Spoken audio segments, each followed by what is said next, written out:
And he's like, why aren't you leveraging other people's money? And so for me, I was like, I'm an entrepreneur woman. I've done bad by myself. I don't need anybody's money. I don't want to owe anybody in the street. So when I had that mindset, and that's what I continuously had at that time, I got into a situation. I'm like, I know I ran my numbers right. I know we're doing good with midterm rentals. I know we have cash flow. Where did I go wrong? So we finally had some conversations with more seasonal people, and they said, well, how much have you been putting down? I'm like, I've been putting anywhere from 45 to 65% down, because we didn't know how to leverage that. We wanted to say, we don't want to owe the banks. We don't want to owe anybody. And I realized that's not the right way to do things as far as to make it work in your favor.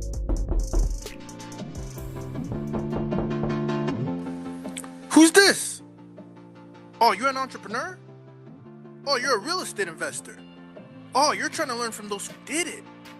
Well, come into the lab then.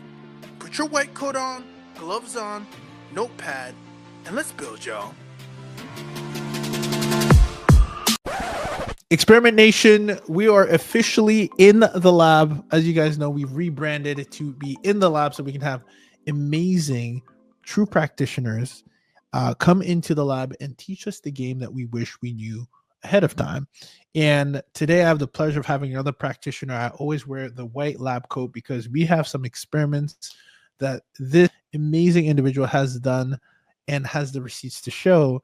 And of course, now we have her here in the lab with us so she can show us all the gems and the recipes, and of course, give us an opportunity how we can continue to work with her. So without further ado, I want to welcome true practitioner Michelle Bryan to the lab. What's going on, Michelle?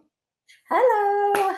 Nothing much. Just finished this whole Christmas holiday and getting ready to get back to work. It's starting to get a little fidgety. It is. But we talked about this is like we're recording this during the day after Christmas because we don't sleep out here in the lab. And Merry Christmas to you, Michelle. I know you're telling me you're in the West Coast. We were actually just in the West Coast ourselves for Thanksgiving. We went to Paso Robles. Are you familiar with that? No, I'm not. Okay. It was like no, it's more of the your fiance, I guess, is the one that's the native around. I didn't know about it. My wife has family in Glendale. But what we did, we ended up going to Paso Robles, which is like wine country. And we did that for Thanksgiving. And then I was back in San Diego as well for some holiday shenanigans, some holiday parties. We were out there with Rich Summers as well and his crew. So that was a good time. But, we connected just from, shout out to Mike Stone, who was on the pod as well. But the way we connected is you're here to serve me and help me. And I always say you're as good as your network, you're as good as your connections. And I knocked on your door and I'm still knocking on it, and you might be able to open up some doors for me. And that's what I love about this space, right? And I always say I don't want to let the serendipity go to waste. Let's get on the air. Let's share with the amazing individuals who are listening our insights, because I love to learn. I'm constantly learning. And one of the things I was learning from you was raising capital, which we'll talk about. But before we get to that, I want to always say, okay, so you went to California. You're originally from, San Antonio, Texas. If you and I sit, next to each other on the plane, and I say, hey, Michelle, I'm Ruben, etc. And I say, hey, what do you do for a living? What gets you out of bed? I even like that question better, right? Because not even what do you do for a living? That's like, okay. But like, what gets you out of bed, Michelle? Like, what would you say? What comes to mind first? Maybe it's not one thing, maybe it's multiple things, but what do you think gets you out of bed and excited? Yeah, absolutely. And I always say this, is to impact the community. So I'm in the season of my life, in my career. I've been an entrepreneur for some time, and anything I put my hands on now, if it doesn't impact, it doesn't have to be with the monetary money. If it doesn't impact something, then I'm not doing it. And so that is something that we have. So typically I'll say what I do for a living is impact people in the community, and I teach others how to do that as well. And then that opens up the door of, well, what is that? Right now, it's the vehicle of real estate, right? Midterm rentals that we are both in. And then I also help others, which has been such a great thing about making double-digit returns on their, backed by real estate. So I pride myself in helping a lot of people that are getting into maybe their season of retirement and seeing that they can bet on us and we can get them money working for them instead of sitting in the bank. So don't say all that on the plane unless there's some cocktails involved, but or depending on how far the destination is. But it definitely opens up some things. So Yeah. Well, there's two words that I love that you said there, Rochelle. One of them is right now, and the other is season. And speaking of seasons, we are in the holiday season of Christmas, or depending on what you celebrate, it is the holiday season. And one of the things you said is, it's to impact people. And right now, this is the vehicle you're using, which I love. And I've heard you say that before too. It's, sometimes we identify like, this is the only thing I do for this season. And so let's talk about the previous seasons that you had, right? Because from what I understand, you're a general contractor, at least we're in a contract space as well. And there was a season there. And I want to hear about the previous seasons and how you, Michelle, your brand, your personnel, right? You're a person that's going through different seasons. I want to hear how you got to this season today to give a little bit of context of kind of, how we came about the season that we're in right now. Talk to us about the previous season. absolutely. So I found out early on, probably about 13, 14 years ago, I was unemployable. So I worked in corporate America, but always found myself just kind of getting stuck. And then so I opened my first company back in the day was I was doing headhunting. So recruiting, I think it's very known now. When I was doing it, not a lot of people knew that. So I just transitioned and I saved up 6 months of savings, opened up my company, didn't know what the heck I was doing. I just knew that I wanted to work for myself. And at that time I was in Miami. And that's where I really started my entrepreneurial journey. And from there, I knew I wanted to get into real estate. I just didn't know how. And usually people do real estate agents or wholesaling. No, Michelle wanted to do general contracting. So this is outside of the this is because you said headhunting. So is this like staffing for corporate staffing, or is it real estate related or not? No, so I did staffing for all the events. So imagine the events at the arenas or the convention centers. It was a pretty sweet gig. So I was doing like the payroll for them. So I didn't even have to find the people. Sometimes I did. But it was a lot of like the journeymen, the individuals that needed to set up the beautiful stages and tear them down. So we would come in, it was very seasonal. So it was 8 months out of the year. But in Miami, they have like the boat show, the Art Basel, they have like so many things. And then we started to expand in other markets. And so I did that for about 5 years. And that was the staffing side of it. So helping with the payroll and all of that. And it was a very niche. I think I've always done kind of niche in markets. Niches within the niches. And just for clarity, because I don't know, I'm so fascinated by these niches within niches. When you did this you mentioned payroll, and was it a headhunting company for these things, or were you part of you had a role within a headhunting company and you were doing payroll? I just want to make sure. So we were doing staffing. So what they would do is they would the way it works, because it's very seasonality, they're all temporary workers. As these temporary workers, the main companies or the clients of mine that are hired by the GEs of the world, the Samsungs, or the ones that are doing the actual conventions, they hire. It's like a 3-tier third party. Yeah. So they don't want to have their insurance impacted because workers' comp's very expensive. So all under a staffing umbrella, which was my company. And then we are the ones that provide all the legality, the temps and all of that. So they run payroll. Well, before my own company, I had to find the person and then provide the workers' comp and the liability. So be the HR hat. In this one, that's why it was a sweet gig. I got the same margins. I just didn't have to find the people. They brought the people to me. So I didn't have to worry about them going through interviews and all of that, because it's a small niche community within. So I had 500 people at a time on my payroll through this one. We're doing these seasons. So season was always August all the way up to May. And then we would have the summer breaks off. And then in that time, I would do consulting. So I would go into companies. It's so funny how everything gets circled back. And I say this because now that's where we're looking to get into. But go into companies, look at what was broken.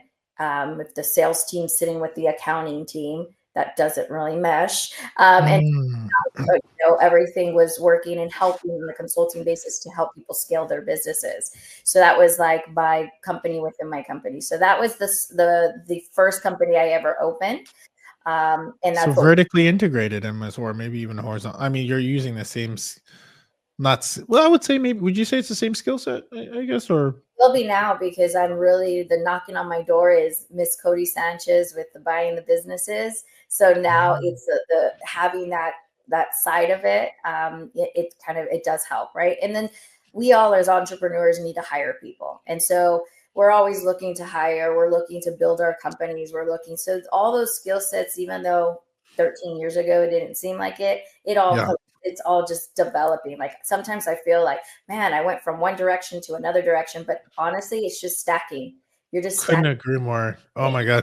Michelle, this is so true. And the way I look at it too, because I'm as an entrepreneur and working in the corporate world as a consultant, etc., just whether it's leadership skills, standard operating procedures, systems, if you're building on that skill set, or at least being able to identify an issues, asking the right question, asking who, not how, like all that experience, whether it was a different industry or a different medium or not, compounds over time where you're like, oh, like, this is why this comes so easy, or this is why I'm able to identify this, or this is what, because I actually used it here and there. And this is funny. I was back in my alma mater and I was asking a student, hey, like, what do you want to do, etc. And she's like, yeah, like I'm majoring in this. I'm like, that major stuff throughout the way, it's about the experiences and skill sets that you're learning that are applicable in different verticals, and mostly sometimes it's often the same or they're transferable, and I truly believe in that.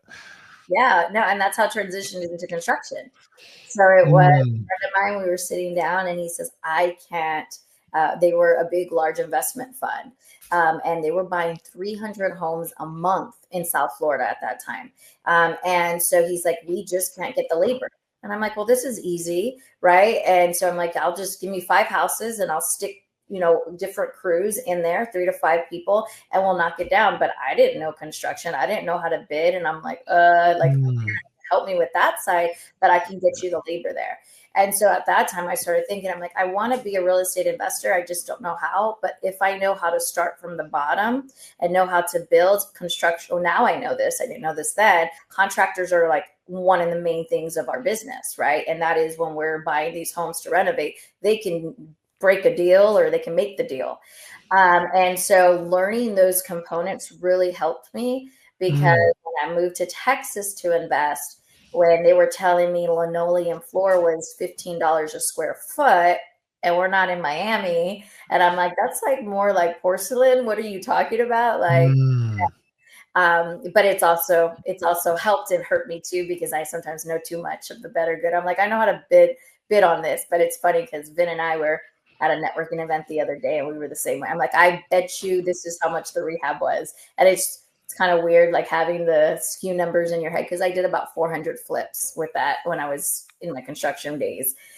So 400 flips, but not my flips. Yeah. So I learned that whole concept of, SOPs, how to bid right, what was the contingency, what should you put as a value add in the properties, what shouldn't.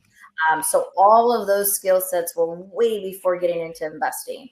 And I was able to transition that over when I got into real estate.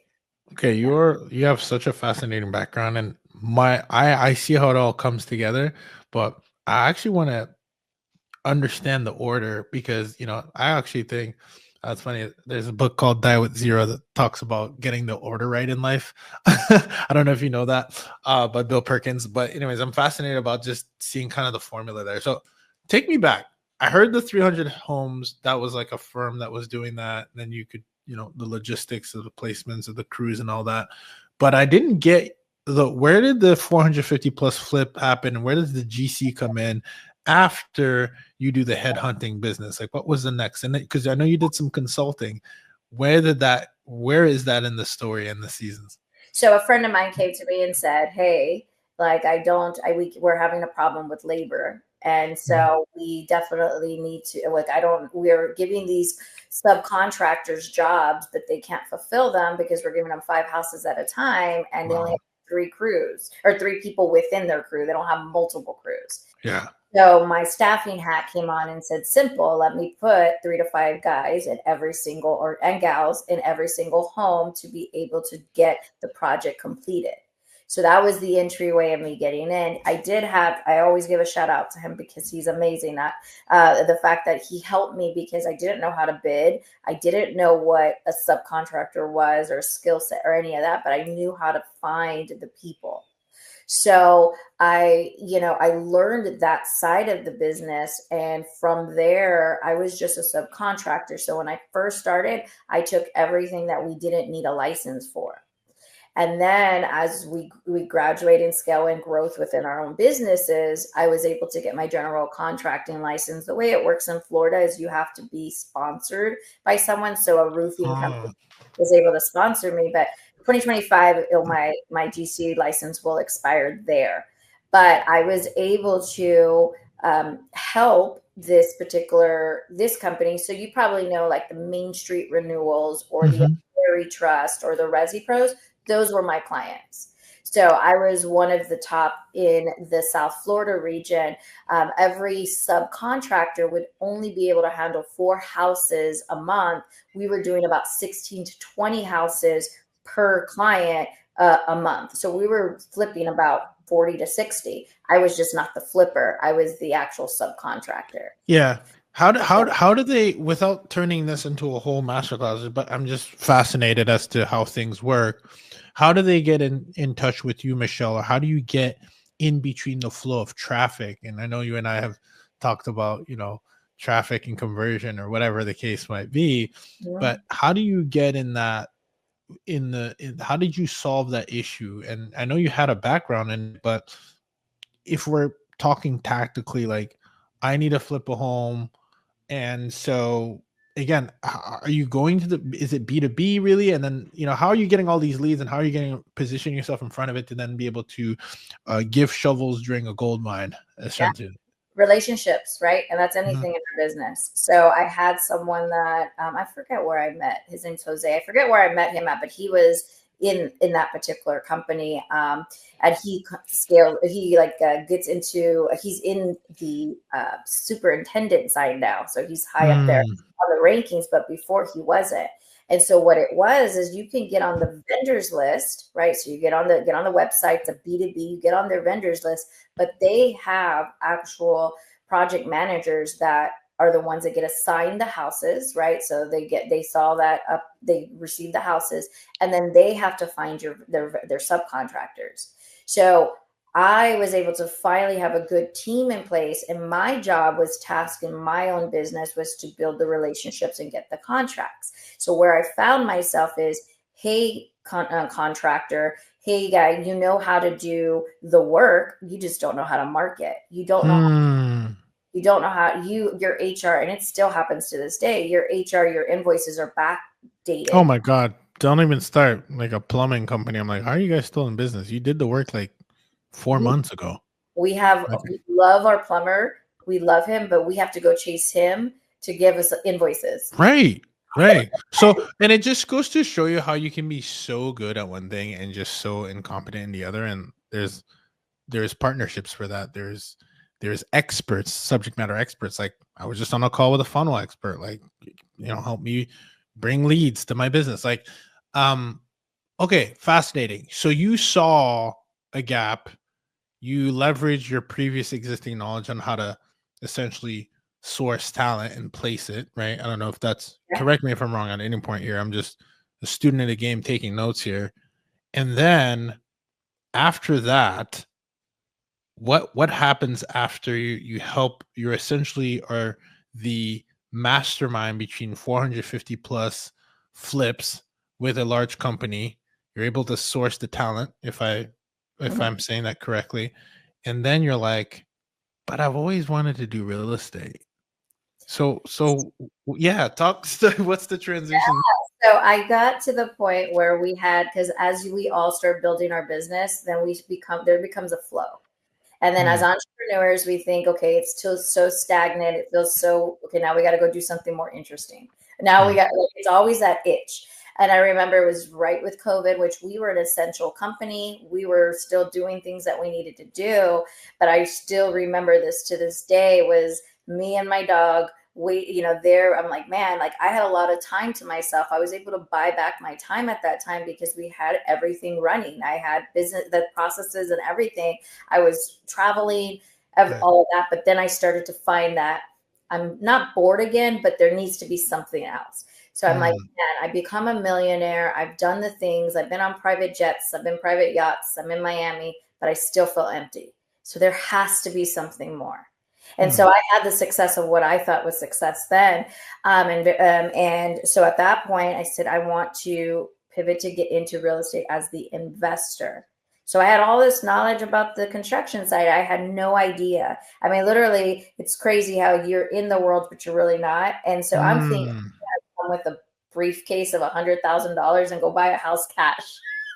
That was like my first thing, right? And I'm like, okay, now I got to go into studying, right? So there's always a season for us growing. There's always a season for scaling. There's always a season for learning. And so I think we're always having to learn, right? And so at that time, I'm like, okay, let's get into a mastermind. I love acceleration. I love learning from others. And let's just, do that and be able to get into that to learn how to get our first property. What I did know is that I wanted to be able to, and this is when midterm rentals was not midterm rentals. People really didn't hear that word yet, like the way it is in today. And this was back just in 2021, or at least I didn't know, but I went to San Antonio and it was a military city.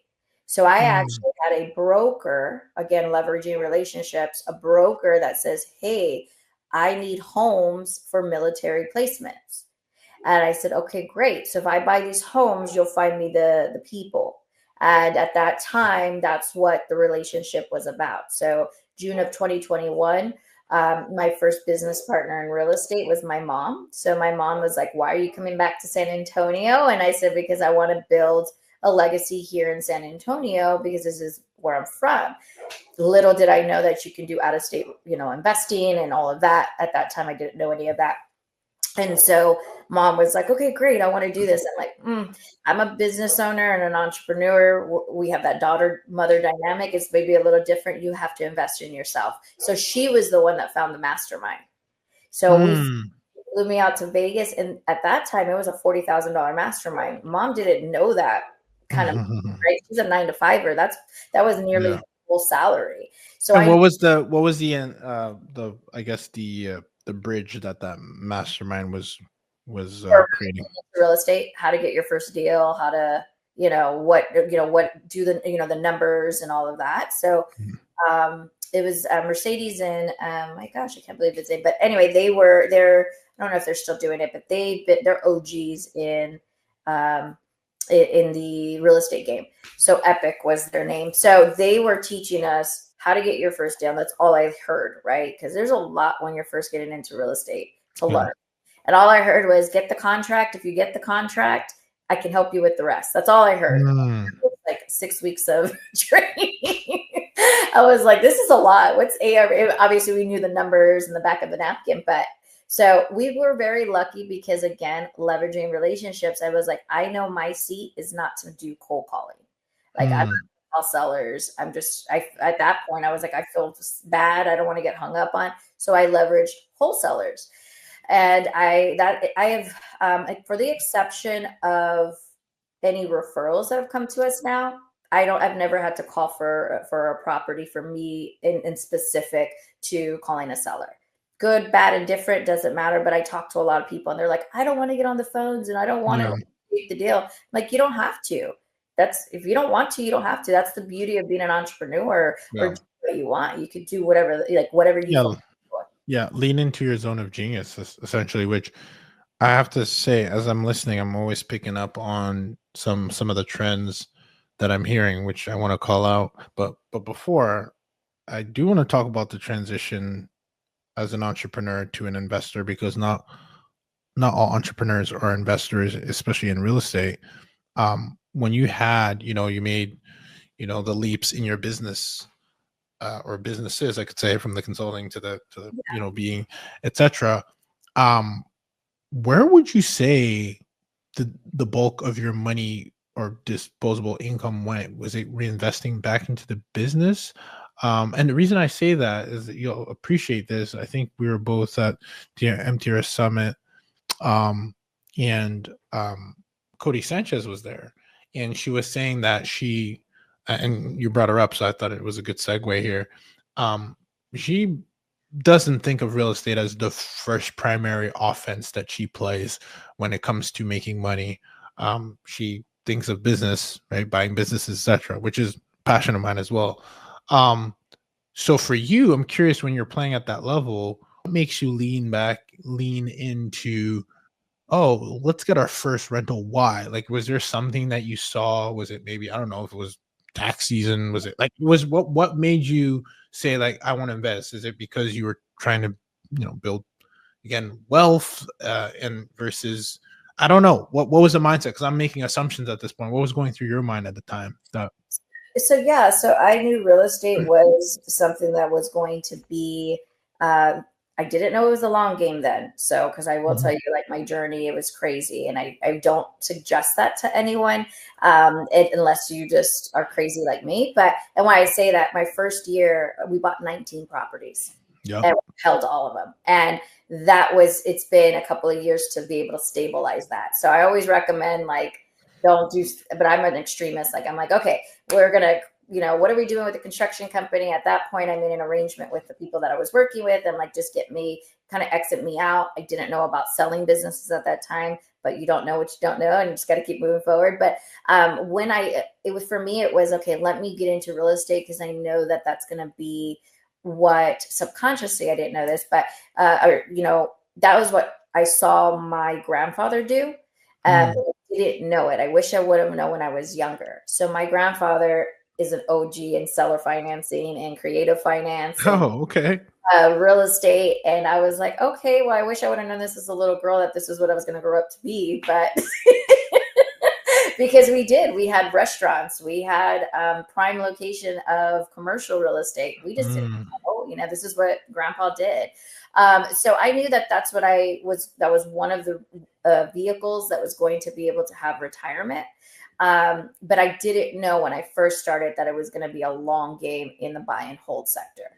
So that's, again, if I would have studied everything and took forever to study everything, I wouldn't have been able to move as quickly as we do, right? You kind of just lean into it and say, you're going to learn as you go. And even if you think you know everything, you're still learning. And so that's why I got into the real estate side. So it was all intentional. It was just steps of getting in, and feeling the comfortability of just keep moving. Like, we're done nothing but midterm rentals, like, for the last 4 years. Now we're looking at lease options. Now we're looking to get into commercial storage units. It's just, once we get the comfortability, okay, we're like, okay, what's next? What else can we achieve? What else can we do? Yeah. You're the same way. So no, which I can appreciate, the stepping stone. And the kind of common denominator I noticed too, Michelle, is your ability to always source the right who, right? You talked about training. I know you're big on education, so you went straight to the source. Okay, let's figure out how I'm gonna, speed is definitely one thing that wealth loves. And when you have the ability to cut that learning curve in by half, or even double, triple, whatever it is, then you can get there faster. So I get the sense you have a good sense of, like, knowing when the education. But the other thing that continues to pop up is the who. You mentioned, okay, I had a relationship and I went straight to a broker, in the military. Can you just talk to us a little bit about that? Because you mentioned that, and then you also message wholesalers, like, you don't have to do the cold calling. You don't have to find the who's going to do the thing that you don't want to do, so that you can continue to be in your zone of genius. Is that accurate, or is that just serendipitous, or am I catching on to a trend here? And you want to elaborate on that? I don't know back then if it was accurate. I think it just was happening. Now I understand it, right? Because of all the reading. But fun fact is, about 7 years ago, it was like a year or 2 years before I got into real estate. So about 7 years during COVID, I didn't even know what a mastermind was. So I was working so hard and was in the wrong circles because I always I just dimmed my light. I'm like, oh yeah, I have payroll to run and it's 40 grand. And I should have been happy about that, right?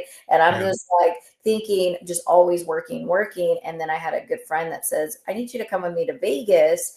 And so we went, and that was the first mastermind. And then I was hooked, right? And then I realized, okay, how do you delegate? Who do you? So it's always been there. And I don't know if it's the HR background or what background, but yes, absolutely. So I'm always like, okay, what are we trying to accomplish? And then who has already been there or who can help us get there faster?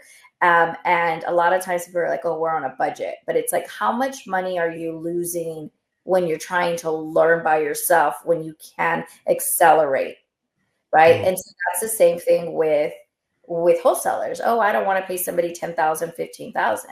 Well, how much time are you losing to call people, get the dialer up, negotiate the deal and all of that when you can just focus on the exit or whatever that looks like for you, right? You can focus on finding, because there's so many other things that we have to focus on. Finding the money, finding the contractors, finding the title company, what's going to be that exit. So when I was going back to San Antonio, she was a friend of mine before I left, right? That was someone that I actually, around 18 or so, she was a commercial real estate broker. So she dealt with a lot of dental offices and so forth.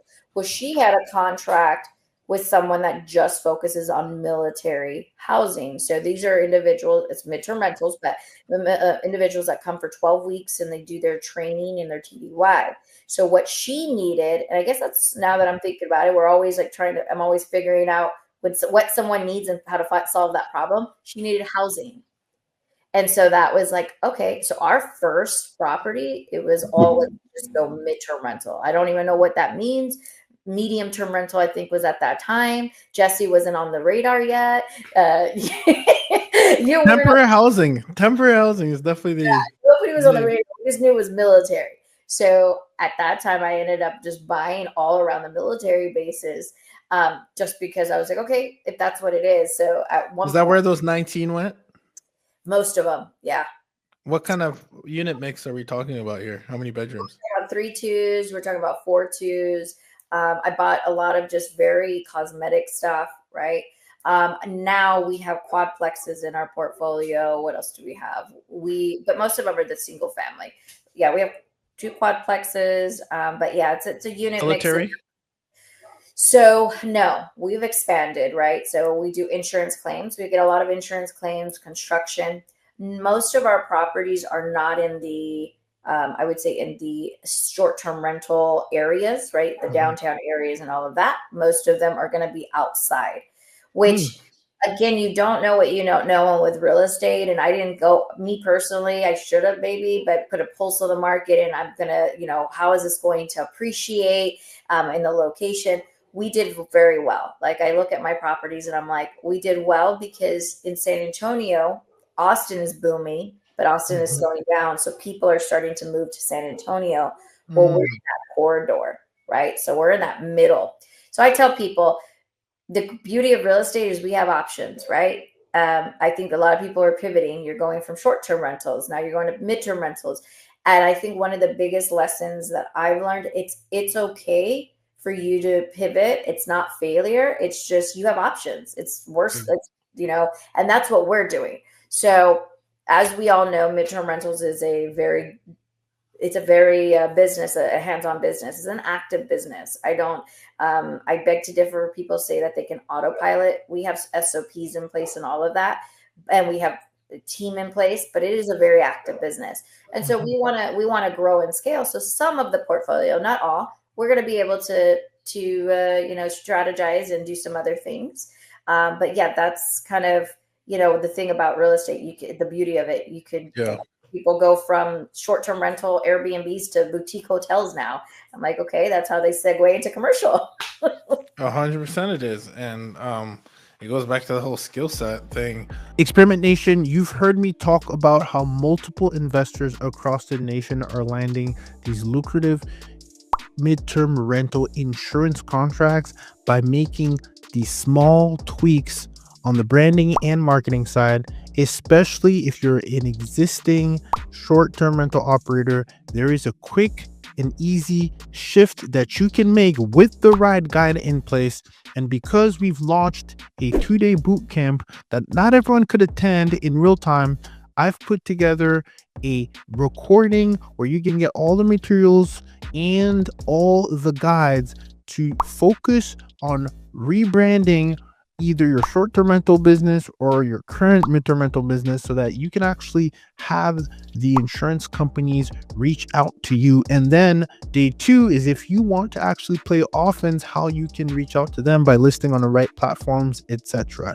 If you're looking to get this MTR bootcamp so that you can start optimizing and you can start receiving these lucrative contracts that again provide less headaches, less turnovers, unlike the Airbnb space, you can start receiving inquiries today by having the right guide in place. So please go to experimentrealestate.com/MTR bootcamp or click the link in the bio to make sure you get your hands on the midterm rental insurance bootcamp to fast track your way into landing these lucrative insurance contracts the exact same ways multiple investors have taken advantage of this unknown and untapped niche within the midterm rental umbrella.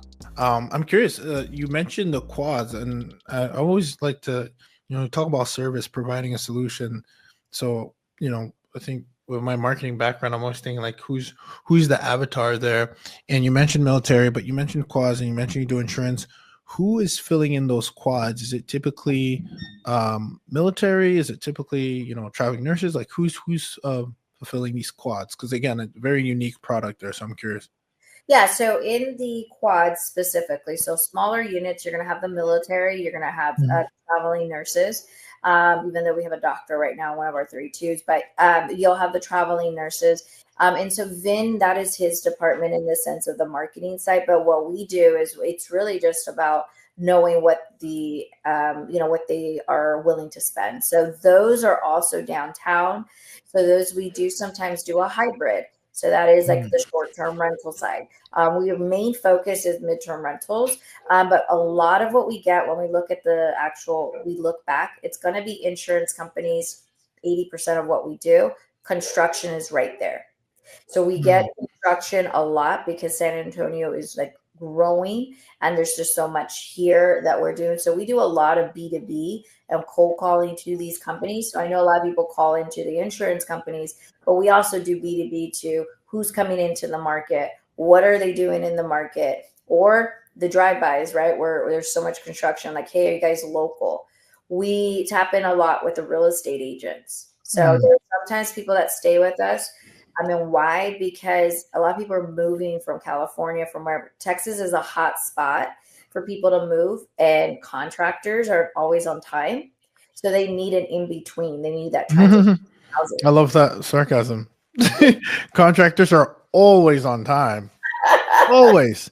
So we actually just had a family who was actually with us for several weeks because the closing took longer than expected. With sources back to construction. When you say construction, though, are you talking about the crews or also like the crews that are coming in to do construction, or you're talking about So we get people that come in that either got a government contract or they got something. Like right now, we're going to have a huge influx of they're building a baseball stadium in San Antonio. The airport is like going to extend like crazy. Nice. So those people are going to need housing. Right. And so they'll need it. But we're talking about construction crews that are coming in. And then the people that are, when we're working with real estate agents, which they love referral fees. So they'll love to give us, leads.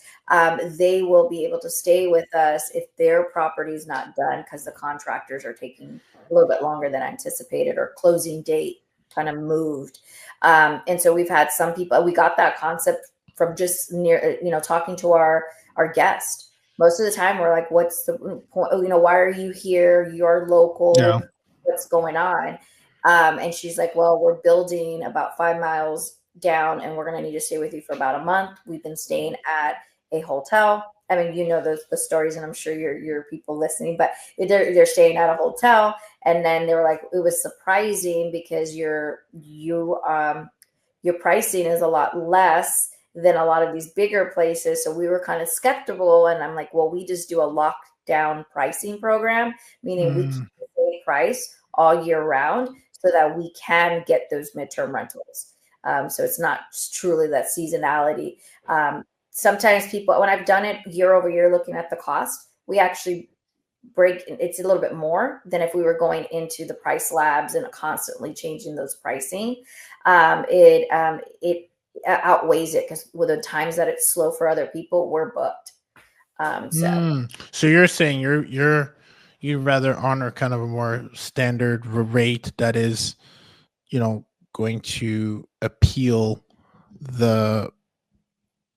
I guess the customer that's looking for that temporary stay. Is that what I'm hearing? Yeah, because think about it. Nobody during Christmas time, everybody's gonna, have their prices go up because it's a season. Unfortunately, if a heater or water pipe bursts, it's not, it's gonna. They shouldn't have to suffer because it's during a holiday time, right? Yeah. We still make our margins. Yeah. I know midterm rental has nice margins. We still make them, but what attracts people to us is that we call it a locked in program. So when we're talking to these agents, they know more or less what our pricing is going to be. So they're not going to say, oh, wait, hold on. So that's how they're able to help us by getting us those referrals and say, hey, that they're going to be affordable. So it's always really good. Yeah, it's all about that affordability. Now that's in the San Antonio market. Like I said, I know that market a lot more, and I know the pricing. Other markets are very different. You want to go 100%. Yeah. Yeah, no, that it's funny that you say that, because that's when you use the term lock-in, that's one of the benefits and perks that we like to share with our insurance housing partners, where there's ability, like you might extend until the busy season, and then they might say, is the price going to be the same, giving them a deal that makes good enough sense that they know they're locked in. Now, as a business owner, you have the option of revisiting that at the time. But if you're going to lock in at a rate, I'm locking you at a rate which might be higher than my current rate is now, but it's not going to go so much higher in the busy season as well. But I have secured my occupancy and for the time being. So I think it's always kind of factoring that and making the business decision of, hey, listen, do I want to even sometimes offering a discount for a longer stay and rewarding people who are staying longer, because 100% occupancy, even at a lower rate, brings in more at the end than higher fluctuating fees that are not 100%, which is just the math at that point. So that's fairly interesting that you're using that in a way where it's kind of a unique in the marketplace, where you're using it as an advantage, and you're using it as a way that people can feel confident sending your referral business, because they know that you're not going to a bait and switch. Right. And a lot of the things that we're working out now is with the title companies. So I wasn't aware of this, but they get concessions. So they'll get concessions from the lender. They'll get concessions from, if they're getting new development, they'll get certain perks. Well, those perks have to be utilized either for housing or utilized for something within their transaction. Well, temporary housing can be their transaction. So can you elaborate on that? Like if this a case study? So like in a developer, they'll give you a $10,000 like kickback or a $20,000 kickback. And so you can utilize this, and sometimes you can use those concessions for temporary housing. Well, you can't use it for technically Airbnb if it's through an OTA, but you can use it with a company, which we all are all companies. You can use it with a company, and then we could be able to be on the HUD statement, right? At the end, it's a service that we're providing. So because they don't get to take that money, say they get a $10,000 concession and they don't use it, and it could be for furniture. They do some crazy creative stuff nowadays to get the property sold. It could be for a buy down rate. It could be for furniture. It could be whatever that looks like. Housing is one of them. And so we stumbled across it by talking to a tenant, and then started talking to our relationships, and they're like, that could be an option. So we have been on, we've done this a few times. We've been on the HUD statement, and housing, it's our normal rate. It's just coming out of their closing cost. And if they're staying with us for about 2 weeks, it's obviously, as a business owner, a decision to make, but that is a way to be different. than constantly going in and competing with the other, things that we compete with in the midterm rental space. But yeah, like I said, real estate agents are we didn't really realize, and we've done this last quarter, we've done so much marketing to them because they're going to know the people that are coming into the market. And if they are also in that particular area, they're going to also be able to tell us who else are investors. Because there are times that we don't have properties available and we need to get that family housed. So it's just kind of a whole, ecosystem that we've created in our backyard. But yes, I would definitely look into that if you have new builds in areas that you're building, or even just developers. And you could just simply ask, like, do they have concessions? And I could definitely send you some more information on it and how we there. Everybody kind of was telling me, and I was like, okay. I mean, but it's also, if you don't want to, you have to trust and know. And we did make them pay, a deposit down to make sure that it was secured. And then we were okay to be able to know that there's title involved and we're going through an escrow company to get the remainder of the funds. And sometimes on these long-term stays anyway, if you're going through an OTA, you don't get the money all up front anyway. If you think about it, like we just had someone extend and they extended for 3 months and they wanted to go through the OTA through Airbnb, and they only paid us for this month. They're not paying us until January, February for other months. So how is that any different if you're going through now a escrow title company and the money's coming from the actual builder or the developer? So it's a different way to position yourself, because we go door knocking to builders and developers that are around our properties, and we pass out flyers and say, hey, we have temporary housing just in case you guys, you have someone that comes through that needs they're going to an Airbnb, because those particular developers, they have salespeople in there. So they're selling houses as well. They're agents in there. So they're probably come to them, right? Or they have, and they say, okay, you guys told me my house was going to be finished. Why are we waiting another 3 weeks? So the idea is, just so we're clear, as we're listening to you dropping some bombs of knowledge here, is you may actually want to partner with a developer that has concessions baked in anyway, so that in the case that a family is subject to move in at a specific time, and perhaps, I don't know, maybe they sold their current home, or maybe they're flying in and out of state or outside of state to move into this new development home. In the case that there might be a hiccup with their timing, you can then be a provider as a partner to the developer to house them temporarily until their home is ready. Is that accurate? Yep, absolutely. And that is a way to get a direct booking and not have to worry about going through your OTAs. That's so interesting. Let me ask you, because I'm going to ask the question that a lot of listeners might be asking, or it's the question that I get all the time too. Like, Ruben, how prevalent is this, right? Michelle, how prevalent is military? How prevalent is this? People kind of being stuck in the middle. How prevalent is insurance?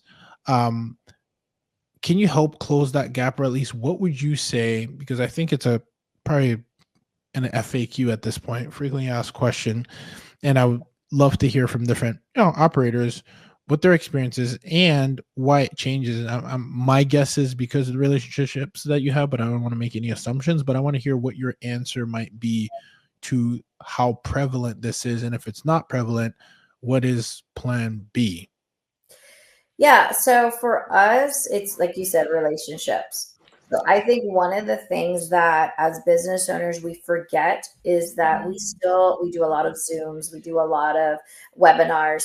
We still need to get out into the community, especially and if you're an out-of-state investor, you can find someone that would do that on your behalf.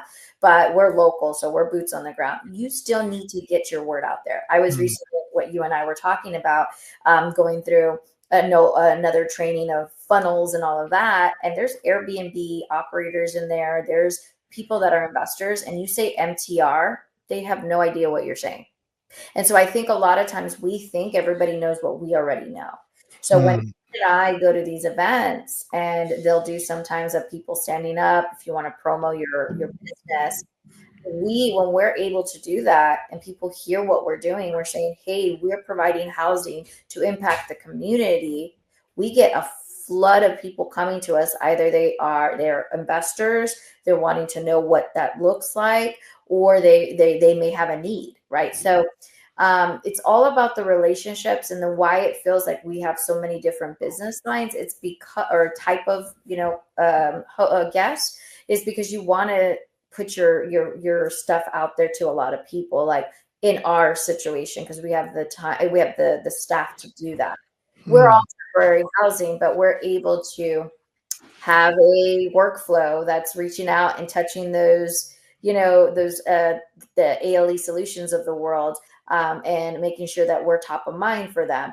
And then going out to the networking events, we have certain things of that. Like we talk to, like, if you think about this, insurance agents, actual insurance agents, don't even know what ALE is. That's crazy. And I'm like, so we spoke to one and we did a podcast with them. And I don't think they ever got aired. I got to actually talk to them. But anyway, we did a podcast because I was like, how big is their Rolodex? How many people do they have? So I understand that they just sold they sold the insurance. About it. If you could just tap into their, and we can give them a referral fee. If we could tap into what their Rolodex or their list is, their email list, and just say, hey, you guys didn't know, you may not know, but if something unfortunate happens, reach out to Legacy Crash Pads. They may have an option. Yeah, it's such an education opportunity as well, even for homeowners. I've spoken with homeowners who didn't even know their right of their, loss of use and coverage D, and that education alone led to them not only being able to be housed in one of our homes where they could stay and actually keep that same quality of life without having to be jam stuck at a hotel or even for something less than what they're eligible for, and B, us staying profitable because of that reason. And so it's such an education driven kind of space that we're in. And like you said, it's like a micro niche within the micro niche. And it's in our best interest to get the word out, just like any good business, of how we can help you. And honestly, use the language that they're using. They're not using MTR. If it's temporary housing, transitional housing, whatever it is, use that language, because you might miss an opportunity by just saying MTR. We don't know what MTR is. What's MTR? What's STR? I know what Airbnb is, right? So even that, when we're having the conversations, like, oh, we're like the Airbnb for these corporations that need housing for their displaced policyholder. Oh, what's a policyholder? Oh, you're paying a premium. Like having that conversation and meeting the marketplace and speaking the language that they're speaking, I think is just so critical. Yeah, I think it's when you're going out into the network, it's just someone knowing what exactly you do, right? You want to be, they're not going to ever know what your name of your company is. They're not going to remember, oh my God, Ruben, midterm rentals. Wait, hold on. He did something with transitional housing. Hold on. Just get his number. Or like people know, that's how you and I got met. Michelle, I know she raises money and she works with current investors and new investors. Yeah, she's a capital raiser, or I think something with money. So let's have an introduction. And so that is kind of, I'm very fortunate and blessed that Vin really wears the name of the midterm rental and does a lot of that. And a lot of people know, even though we both do it together, and a lot of people know me as the person that raises the capital as well. Right. So we're able to have kind of both, because at the end of the day, you have that raising capital. But when we're out in the market, like, that's why I say it's so important to go out to your network. Because if you are trying to, your business, you need to market, and I think a lot of people get into this and they're like, I'm just a co-host, I'm just an operator. I'm like, you're running a business. And in order for the business to keep running, you have to constantly be marketing yourself, right? Yeah. The difference nowadays is we're a brand, we're our own brand. But definitely, yeah, we're always trying to find the different ways, especially as you and I know, people are pivoting a lot into this industry. We are going to 2025, I believe we're going to have a lot more operators in this industry. So we have the opportunity to really get a little bit ahead of the game, because we've been in it a little bit more, longer. And how do you find those strategic ways to be able to provide temporary housing and be able to, continue to be one of those subject matter experts and one of the ones within your market. Yeah.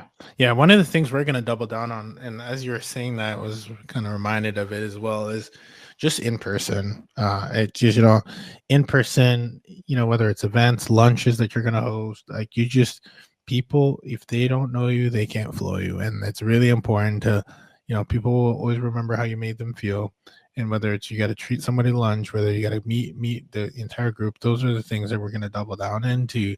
Really just stay top of mind, and just really be even at during this time of the year right now is a perfect time to reach out to your key connections and say, you know, you're appreciated and here's a little something, and continue to build on the relationship. I like the depth versus, you know, going broad. I think you can get a lot by going deep. I think that's in anything, having those deep roots, and then it'll kind of show on the above the surface.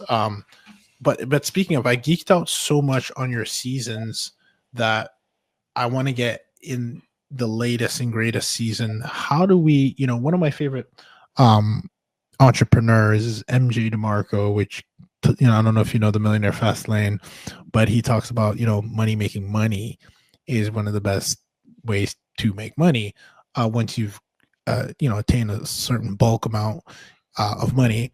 And so tell us about that season where, you know, you've kind of walked us through, you know, your transition from having been in the space of staffing into the corporate world and understanding that GC, and then transitioning over to always focusing on the who, and then providing a solution within, and then getting the first investment, you know, and then scaling that to 19 properties within the first year. And then, you know, having Vin, your partner, which I believe your partner in crime, right, Vin, is able to, you guys are able to divide and conquer together and scale accordingly. And now you're in the season where you've done the military housing, you've done the insurance housing, you're, you know, this midterm rentals that we coined, you've kind of gone down to different paths and niches and fostered those relationships. And now you're saying, because that's not enough, Ruben, we got to keep going. Now you're getting into lending, and that's why I knocked on your door, because that's the season of life that I'm in as well, as I'm looking to put more capital to work and projects, etc. How does that come to your door? Why, you know, with 19 properties, why do we go there? Is it because we found that, hey, you found that you were scratching your own itch? Is it because you realized that people were coming to you and asking for this? Like, how did you, you know, pivot or use the stepping stone? Because I think it is a stepping stone in the journey. How did you use the previous seasons as stepping stones to get to lending, and why do you pick that? Yeah, absolutely. So the first 19 properties, we obviously had our own funds that we brought in. And we had a pretty good, healthy amount, Mom and I. And I'm like, yeah, our money's not going to run out until it runs out. So we got ourselves in a situation where we had 5 refis. And this was a few years ago. We had 5 refinances around the time that the interest rates went up. So we were trucking along doing the BRRRR strategy, 80%, you know, cash out refinance, 80% cash out refinance, until they dropped it to a 65% because they didn't know what was going on. And so this was like 2 years ago. And at that point, this is when Vin was in my life, and he has been doing real estate for 20 years, fix and flipper out in California.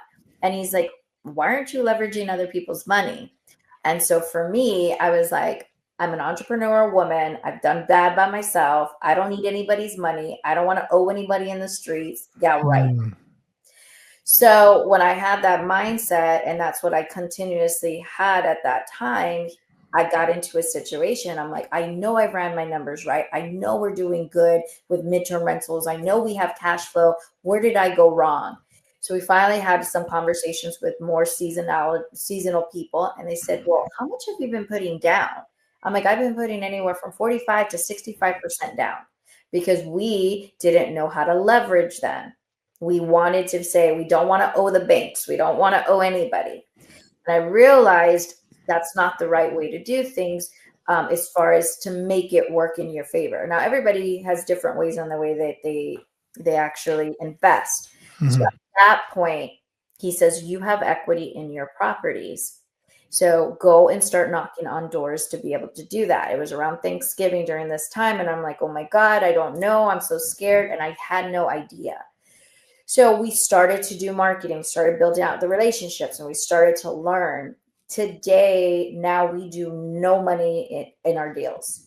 Now, here's the thing is that that's what I want to teach now, because I can proudly say I've paid back $438,000 in interest on our portfolio. First 19, we didn't do anything with. Now, everything we built after, we have about 27 properties in our portfolio now, and we've done capital raising for others. We have been able to do that. And so why am I proud to say that? Because if I went to Chase Bank, I was going to pay him the money anyways, or pay the banks. What I've been able to do is also impact people that would have never been able to do that with their retirement. My mom came into the game, and my mom at one point had $250,000 from her 401k before she retired. Then they started seeing it was knocking on her door. When she exited that company, she only had $90,000 in her 401k. Wow. It was a dip. We don't know, whatever. But a lot of people don't understand that there's people that manage that for you. We just don't know when we get into the 401k. We just say they go into the cafeteria, sign up, we'll match you, right? In corporate America, we'll match you, and you think it's good, but you don't realize who's really, moving your money or doing something with it. So this gives an opportunity for people to have more control over their own money. So we were able to 8x my mom's 401k through lending and investing. So mom has been, we've learned that side of it. I've done that with many people. Once we started, and this is the great thing about being an investor in midterm rentals, and this is what we're teaching, is the story. So yes, people want returns on their money. Yes, people want, but they want to know more the story. Why, like, people know, like, we'll tell them, like, they already know, because they get what the documents say about how much they're going to get in interest back. But when we say you were able to help us with 4 families that were displaced because of your help us, more than likely they're going to want to reinvest with us. That is what we're doing now, and that is how we're doing it. And if you think about it, that's the story we want to tell. And so we've learned to be able to know how to do this, and we want to teach others. And so our 2025, our season is the education side, how to raise capital, but not so much more of a new investor. It's the current investors. I know of investors that have some properties that are paid off, and they're like, okay, but then I have to go get another loan, or I have to go to a hard money lender. I'm like, why don't you leverage those properties to be able to get your next one? And then you can be able to pay on terms. You're not really paying it. Your MTR people are paying it. Your cash flow is paying it, right? Yeah. Could you give a case study on that? So when you're saying someone might own their property free and clear, and they have equity, and you're telling them not to get, another loan on that home or hard money, what is the proper way for them to reframe, for anyone who's listening, reframe their paradigm as to what you would tell them to do at a high level, of course, because I know we could give us a whole master class and you have a whole program on that, but like, what do you tell them to do instead of what they would consider doing with their old framework? Yeah. So a lot of people right now, or at least the circles we're in, there's money that, or maybe even business owners, they have money sitting in a bank account. Everyone knows that you're not making a high interest. So typically, once you understand the private money world, you can go to someone and I can say, hey, Ruben, I have a project right now. The house is free and clear, but I need $60,000 for my other investment property. If you lend me the money, I will pay you interest, and it will be backed by a real estate, meaning that your money is secured. Well, what does that mean? Well, Ruben, what that means is if I run away, I always give this crazy analogy story. If I run away to Vegas and you never hear from me again, you have a house that is worth a lot more than the $60,000 that you lent me, and you can go ahead and take that home. And now you have a $300,000 home, or whatever that looks like. And for the money that you helped me. So you're secured. So it's a loan backed by real estate.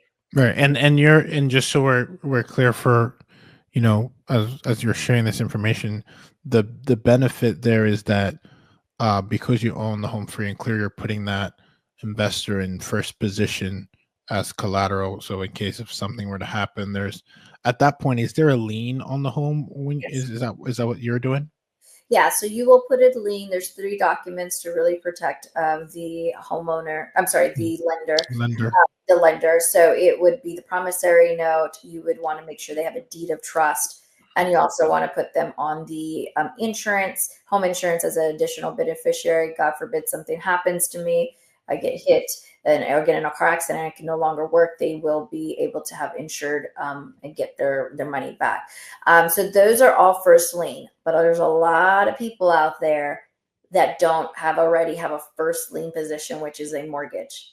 Mm-hmm. What we teach is how to leverage the second lien position and how to overcome those objections, because a lot of people are like, well, I want to be in first lien. And I'm like, we all want to be the millionaires and in first lien, but sometimes that's not the way it is. If you're only lending me $30,000 on a project, that's $300,000.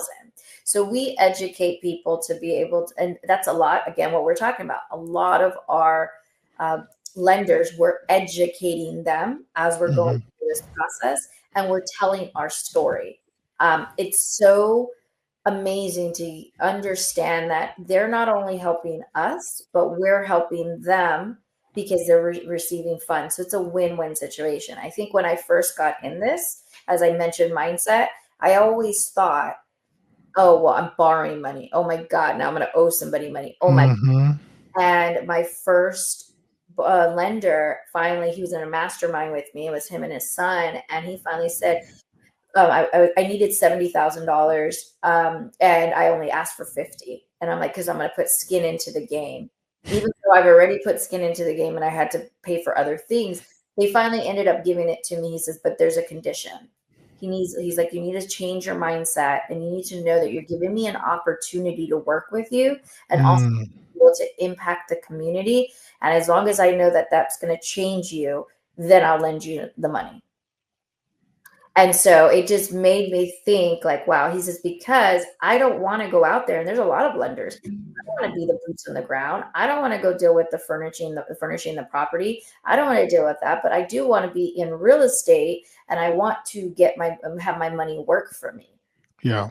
So that's how you do it. And then you start to build, right? You start to build that, and then you become a lender as well. So again, you go and find the money. And that's what we're really educating individuals on. Like I had a student that recently just went through this, and the first call, we did a one-on-one 5-day challenge in the month of December. And I get to work with you one-on-one. So you can really understand the program, and it's a little bit more intimate. And on the first day, she's like, I just don't know where to find money. Like, I don't think there's any money around me. By the time, 5 days, only 5 days, 30 minutes a day, 4 hours total. By that Friday, she had 8 private money lenders interested. She's like, and it was paradigm shift. It was just mindset, right? Because I said, you're giving people an opportunity. What did you rather than bet on Ruben or bet on me? Because we know what we're doing, versus going to someone else that unfortunately maybe not protect them the way they need to. Yeah. So I've realized money's around us everywhere. I love the calls that I get on with people. We've done so well, Vincent, so well in marketing that people, when they come to us, they kind of already know a little bit.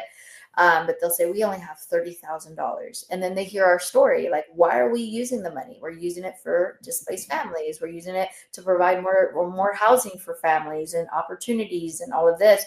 And then by the time we get off that call, they have $100,000. They magically found it in 20 minutes. Isn't that fascinating though? Like that it's so, and this goes back to what we were saying, I think offline. It's like your story matters too, right? Sometimes they're betting on the jockey as well. And I think sometimes we get so conservative and we don't even want to share, but when closed mouths don't ever get fed too, right? So I think it's like the impact that you're making, your story, what's behind your story. And then the bigger thing is the lever, right? When they're leveraging you to leverage that money, the impact it's going to have, especially if you really identify their, what is, again, I think what I asked you, what gets them out of bed. If you told me what gets you out of bed is impact, I'm like, hey, by the way, like this specific project, you talk about impact. Here are the reviews or testimonials from these families who are not being able to help. And this is actually why I love the insurance space, because their people are grateful. Like they're super grateful, and they didn't have any alternatives or a little less alternatives, right? And so to me, this is a key takeaway. Like, I didn't even realize the power of what you just said until you really echoed it, that there is a story element behind it, behind the investment. Every investment is created differently. And I trust that, whoever's listening could tie their own story to this and their own success, and they're kind of like the domino effect of having a reframe in their mindset so they can get, be able to have a larger impact, not only for their project, but for also the investor involved and the beneficiary of that project being completed as well. Like, it's pretty fascinating when you think about how the trajectory of that domino effect can be big, just starting with you. Exactly. And the fact that when you change it, that we're all in this together. Like, at the end of the day, midterm rentals, short-term rentals, multifamily, we're all wanting to build a legacy, leave an impact, have things go on with our children. And that can be by you truly owning the asset, or that could be by you leveraging your hard-earned money and providing it to someone and be able to do that. The money and the interest we give back are typically to people's college funds to be able to help them. I mean, we recently just paid back someone recently, and it was that's all she had as far as in her whole life policy. She was with us, invested with us for a couple of years. We were able to make a small impact in her life where that's true mailbox money. That's truly passive, right? Because it's just like, hey, if you don't pay up, just like a mortgage company or anything, we're going to take it, but we'll take your home, but we don't get to that point, right? Because you want to truly intentional to do this, but there's different ways that you can become an investor. And now that I'm on this side, there are so many people that truly just buy. They're called note buyers. They are just note buyers. And that is lending money. That is really AKA private money lending. A note is the promissory note. And so that is all they do. And they're like, okay, so if I lend Ruben 100,000, all right, and he's going to give me, 12% return on that in 2 years, and it's going to be interest only payments or a balloon, whatever that looks like. They do that so many different times. Now they're making 3,000 to 5,000 a month in interest. Where you were going to pay that anyway, you're just not paying it to the Wells Fargo's. Big institution. It's having a larger an impact on those individual investors. Let me ask you a question, because we could go on forever, and I definitely want to wrap this up, but I actually, you dropped some gem, and I want it to be a good segue to what your education might be.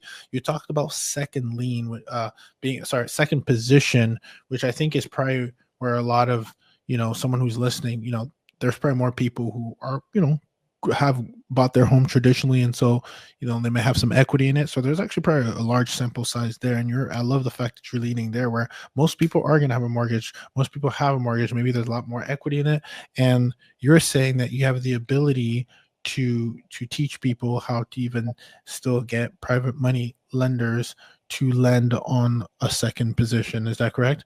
Yes. And so if that's the case, one kind of like myth buster that I want to put out there, and it'll be a nice kind of, should they want to learn more, I think we have a well-qualified expert here, which you can take us in your lab respectively and teach us. But when you say that, the one thing that comes to mind is, or that might come to a listener's mind is that only for investment properties? Like, if I had a property in my name and I was paying the mortgage, could I still get a private money lender to lend on that, or does it have to be an LLC? Everything's negotiable, right? Mm-hmm. And so I say that it has to be the comfortability of what you have with the individual. Now, if you're talking about a homestead, again, that it's a comfortability. So I typically in some states, that if you file bankruptcy, then they can't do as far as for the homestead. But I do know someone that teaches this as well. And she just recently did a rehab, and it was for her homestead. And it was a private money lender, but she built those relationships. Maybe she cross-collateralized another property. But if also there are properties, for example, my recent student, she has a property, it's in her name, and she only knows how to buy traditionally. When I say buy traditionally, she buys conventional or Fannie Mae, Freddie Mac but they're investment properties, but she does it a little bit slower. So she lived in that one, she moved out, she rents it out right now, MTR, but it's still in her name. Well, that's an investment property. So like I was like, we can leverage that, right? And it's, even though it is in your name. So it doesn't have to necessarily be in an LLC, because what happens is the documentation to protect the lender is going to be tied to the asset. So whatever owns that asset, your name, your LLC, your trust, it's going to be tied to that asset. So that's when you get an attorney or you get a title company involved, and those documents are drawn up to be able to protect them. So I hope that answers your question. Oh yeah. Yeah. So if you can, and like I said, it's really the relationship you build and the track record that you have, that you can leverage your property or not. Love that. Love that. And that this is so good, because I think, it's gonna get a lot of people to start thinking about one of the things that I love, or at least that I reflect on often, is, what is, how can I get started with the resources that I currently have? And that's actually why we got into the MTR, the temporary housing space that we call MTR space, MTR niche, is because we had started on Airbnb for that season, and we still do. We just don't depend on Airbnb. We leverage Airbnb.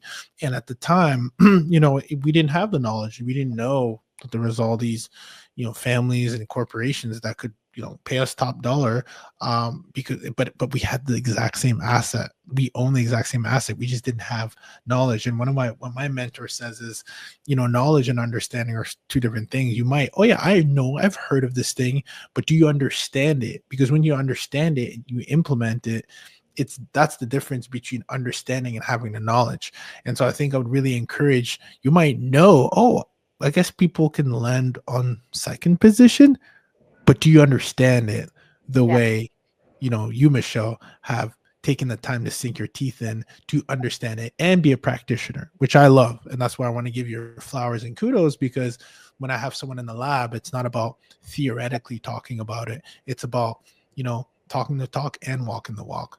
And so I want to give you your flowers and thank you for coming into the lab, for walking the walk, talking the talk. And if someone wants to do that, Michelle, I know where to find you, and I got you as my who for private money. I know we are literally, as we're speaking, having discussions around you possibly being, again, a door opener for me, which I truly appreciate you for. And everybody wins, right? You'll win, person will win. And so I want to thank you for that, and let you know that I only bring people on my platform that I'm actually doing business with, and actually having these conversations and doing the thing for real.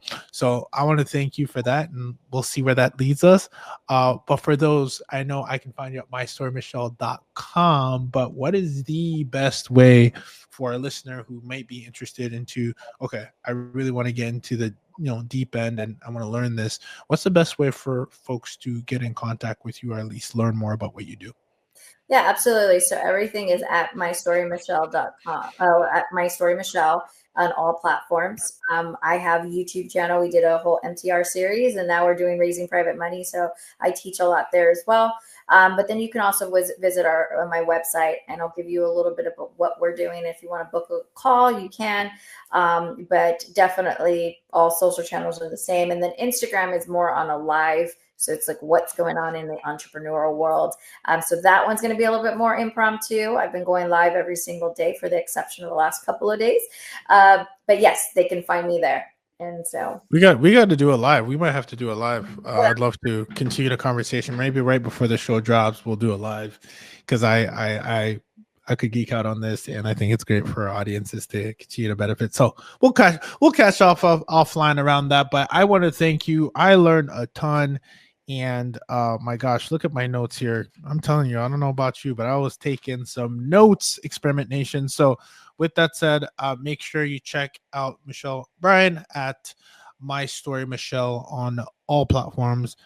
Make sure you give her a follow as well. I'm on YouTube. I love YouTube. I think it's YouTube University is great. So I know I was tapping in. I think you're doing an amazing job with your brand, and I think the best is yet to come. I'm looking forward to how you are able to have that impact and legacy that you always talk so much about, where everybody wins. So much respect and salute to you, Michelle. This was awesome. Thank you so much. And I hope your audience learns something and my story impacts them to continue to keep doing their legacy. So thank you. Absolutely. Just like that, we are out. Experimentation. I believe there are two critical components that will help you achieve your goals very quickly and succeed. Number one, it's information like this that you received on a show in an episode.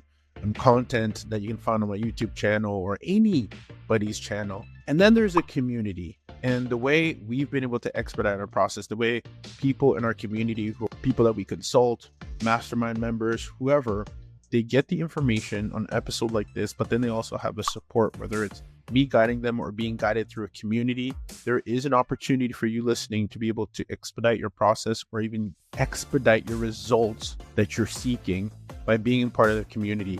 If that is what you're interested in, we at Experiment Nation happen to have a community devoted to helping maximize your occupancy and your profitability altogether, regardless of which market that you are in. And for that reason, you have an opportunity where you can go to experimentrealestate.com/submit if you're looking to work in an environment that can help you prosper faster. Call out any areas that you might not be familiar in, especially the blind spots. That's where a guide comes in hand, and I would be a pleasure and honored to be your guide. But in order to make sure you're a good fit, make sure you go to experimentrealestate.com/submit so that my team can go ahead and take it and see if you're a good fit to join the mastermind and the multiple programs that we have. In addition to that, I'm also now a YouTube partner, which means that I want to give you more access to information, more access to Q&As, more access to the questions that actually come out of our mastermind to help people expedite the process. We've seen people get anywhere from $4,000 to $5,000 to $6,000 to even $7,000 a month net on just one door by applying the strategies that we use by working with corporations and furnished accommodation in a very strategic way. So if you're interested, make sure you also subscribe, because I'm going to have different tiers that's on YouTube now that we've become YouTube partner, to continue to be the bridge to your success in your lab. And your lab means your life, your goals, or wherever you're trying to head. So make sure you also hit the subscribe button on my YouTube channel. That's youtube.com/real estate experiment. We'll be there. You can also look us up at Midterm Rental Insurance Experiment. We will be there. Make sure you hit the subscribe, because that's when you'll know the tiers that are available to you that make sense for you, your marketplace, for your results. Remember, you're only one experiment away. Let's build.